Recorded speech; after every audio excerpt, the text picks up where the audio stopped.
धर्म दर्शन चैनल पर आपका स्वागत है। मैं आज वैभव लक्ष्मी व्रत की कथा सुनाने वाली हूँ। एक बड़ा नगर में छोटी छोटी गलियाँ, कुचियाँ और दूसरे भी कई आबादीपूर्ण विस्तार, जहाँ पर भांति भांति के लोग रहते थे। लोगों के कारोबार और कार्य धंधे भी विविध प्रकार के थे। इस नगर में लोग अपनी आजीविका प्राप्ति में इतने व्यस्त रहते थे कि उनको दूसरों के बारे में सोच विचार करने का समय भी नहीं मिलता था। सभी अपने अपने काम धंधे में ही डूबे रहते थे। उस नगर में अच्छे बुरे सभी प्रकार के लोग रहते थे। बुरे लोगों में शराब, जुआ, वली, मटका आदि खराब आदतें थीं, जबकि अच्छे लोग थे वे सत्संग, भक्ति, भजन, कीर्तन आदि में अपना समय बिताते थे। ऐसे उस नगर के मध्य में एक भक्ति भावपूर्ण जीव रहता था।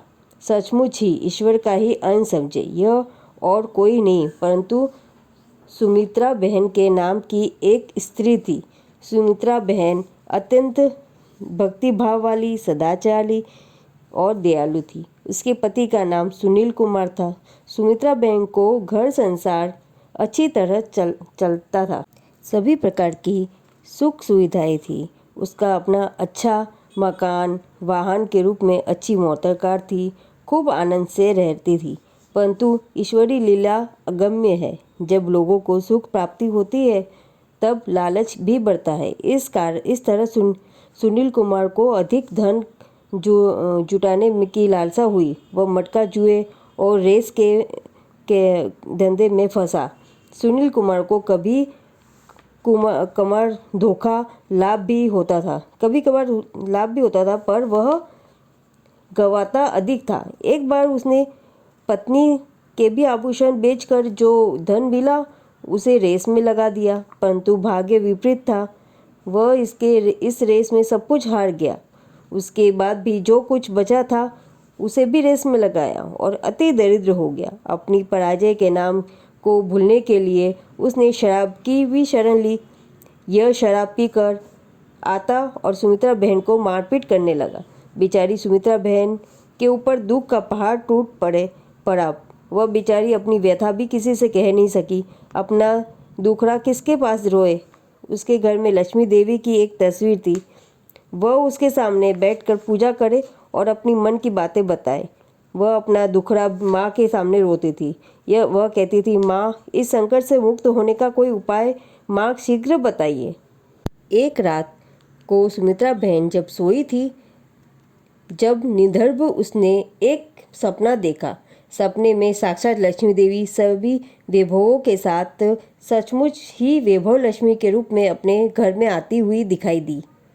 वह उनका स्वागत करने दौड़ी, चरणों में गिर पड़ी, परंतु उसी समय वह जाग पड़ी। जाग कर देखा तो सवेरा होने को था। प्रातःकाल में जो स्वप्न दिखाई पड़ता है वह सच होता है, उसने ऐसा सुना था, परंतु यह सपना टूट गया। अब क्या करना। सुमित्रा बहन नहा धोकर स्वच्छ वस्त्र धारण करके लक्ष्मी देवी की तस्वीर के सामने बैठ गई। वह पूजा करने लगी। माँ से बार बार विनती की। माँ से आते स्वरों में प्रार्थना की। अपने मन की बातें बताई। इस प्रकार दोपहर के 12 बज गए। उस समय किसी ने सुमित्रा बहन के घर के द्वार खटखटाए। सुमित्रा बहन ने देखा तो एक वृद्ध माँ थी। वह खूब तेजस्वी श्वेत वस्त्रधारी थी। सुमित्रा बहन ने उसका स्वागत किया, उसको पाट पर बिठाया। माता बोली, सुमित्रा बहन, तुम हर शुक्रवार को मंदिर में आती थी और भजन कीर्तन खूब अच्छे से गाती थी, परंतु अब क्यों नहीं दिखाई देती। सुमित्रा बहन अपने दुखड़े दिनों की बात बताई। वृद्ध माता ने शुक्रवार के दिन वैभव लक्ष्मी देवी की पूजा का व्रत करने को बताया। उन्होंने कहा, यह व्रत तो अत्यंत सरल है। सायंकाल को एक पाट या बाजपट पर एक स्वच्छ चौरस का वस्त्र बिछाकर उस पर स्वर्ण के आभूषण रखकर उसकी हल्दी, कुमकुम एवं रक्त पुष्प के द्वारा पूजा करना तथा धूप दीप करके प्रसाद में नैवेद्य धरना। नैवेद्य में एक मिष्टान रखना। आदि मिष्टान न हो तो गुड़ भी रख सकती हो। पूजा विधि करके आरती अर्चना के बाद माता को नैवेद्य धराकर बाद में स्वयं प्रसाद लेना तथा दूसरों को भी प्रसाद बांटना। प्रत्येक शुक्रवार को इस प्रकार व्रत करने से भी वैभव लक्ष्मी माता जी की कृपा धीरे धीरे प्राप्त होगी और इस व्रत को चालू रखने से सभी प्रकार के विभव प्राप्त होंगे।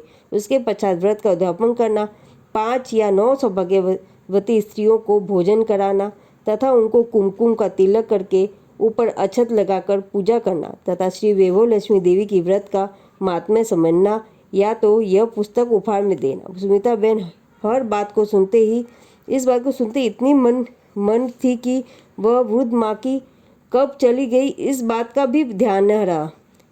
यह दिन शुक्रवार का था, इसलिए सुमित्रा बहन शाम होते ही प्रतीक्षा करने लगी। सायंकाल को उसने एक बाजट साफ किया, उस पर एक स्वच्छ रुमाल बिछाया, परंतु पूजा के लिए आभूषण नहीं था।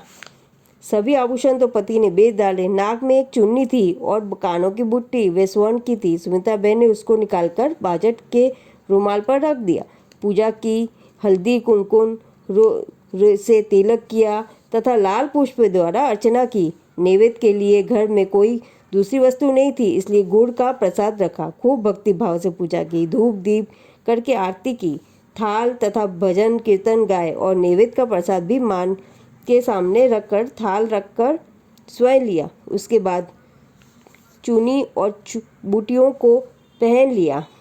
पति जब घर आया तो उसने गुड़ का प्रसाद दिया। प्रसाद लेने के बाद पति की बुद्धि अच्छी हो गई, विचारों में परिवर्तन आ गया। अपने द्वारा किए गए बुरे कामों के लिए दुख हुआ, मन में पछतावा हुआ। वह परिश्रम करने लगा। जब दूसरा शुक्रवार आया तो घर में आनंद मंगल का वातावरण हो गया। इस प्रकार कुछ शुक्रवार व्यतीत हुए और वैभव लक्ष्मी व्रत की कृपा से पुरुषार्थ के रूप में उसका भाग्य जाग गया। सोया हुआ पारम उठ खड़ा हो गया और 1 बरस में घर में सभी प्रकार के वैभव लक्ष्मी देवी की कृपा से आया। इस प्रकार सुमित्रा बहन खूब सच्ची भक्ति से, श्रद्धा से श्री वैभव लक्ष्मी देवी की पूजा की। इससे माताजी उसके ऊपर अत्यंत प्रसन्न हुए। धीरे धीरे उसके घर में धन संपत्ति की वृद्धि होने लगी। घर में लक्ष्मी देवी के स्थिर वैभव का निवास हुआ। इस प्रकार सुमित्रा बहन ने भी वैभव लक्ष्मी के व्रत के द्वारा गवाई हुई सब सुख संपत्ति को पुनः प्राप्त किया। उसके सुख के दिन लौट आए। इसके बाद भी उसने हर शुक्रवार को यह व्रत कायम रखा। सुमित्रा बहन के पास से उनकी दूसरी सखियों ने भी इस वैभव लक्ष्मी व्रत की कथा सुनी तथा जिस प्रकार जिसने उस व्रत को किया था उसने वैसे ही उन्होंने भी चालू किया। उसे श्री लक्ष्मी देवी की कृपा के द्वारा वैभव की प्राप्ति हुई। बोलिए श्री वैभव लक्ष्मी माता की जय, श्री वैभव लक्ष्मी माता की जय। इस प्रकार यह व्रत की महिमा है। लक्ष्मी माता को स्थिर रखने के लिए उनके जो घर में अतिथि आते हैं उनका मान सम्मान होता है, उनका आदर सत्कार होता है, उनके चरण पर प्रक्षालन करके पूजा की जाती है और उनके भोजन दिया जाता है।